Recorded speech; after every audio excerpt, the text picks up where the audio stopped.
வணக்கம். உங்கள் சிநேகிதி மாலதி மகாதேவன்.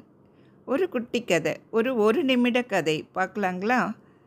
நோட்டு புத்தகத்துக்குள்ளே இருந்த போட்டோவை பார்த்ததும் என்னோட மாணவன் கோபி மீது எனக்கு ஒரு புறம் கோபம், மறுபுறம் ஒரே அதிர்ச்சி.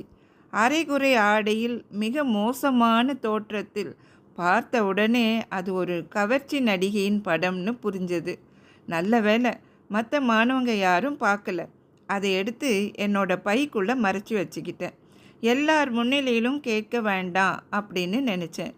அவனை அவமானப்படுத்த வேண்டும் அப்படின்றது என்னோட நோக்கம் இல்லை. படிக்கிற வயசில் கெட்டு போயிடக்கூடாது அப்படின்ற அக்கறை தான். அதுவும் நல்லா படிக்கிற கோபிக்கு இந்த மாதிரி சபல புத்தி வந்தால் தனியாக கூப்பிட்டு தான் புத்திமதி சொல்லணும்னு நினச்சிக்கிட்டேன். வகுப்பு முடிஞ்ச உடனே வந்து என்னை பார்க்க சொன்னேன்.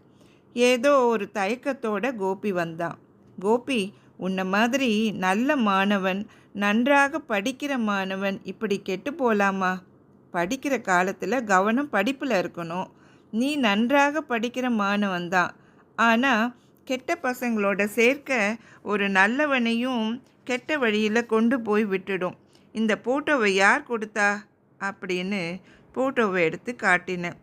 யாரும் கொடுக்கல சார், நானாக தான் நோட்டு புத்தகத்தில் வச்சுருக்கேன் அப்படின்னு சொன்னான்.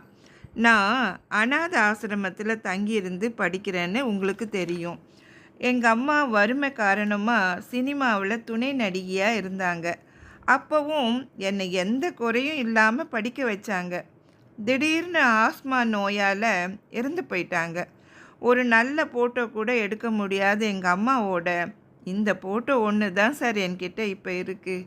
எனக்கு என் அம்மா தெய்வம் சார் அப்படின்னு கண்களில் நீர் கோர்த்தபடி சொன்ன கோபியை முகத்தை நிமிர்ந்து பார்க்க என்னால் முடியவே இல்லைங்க.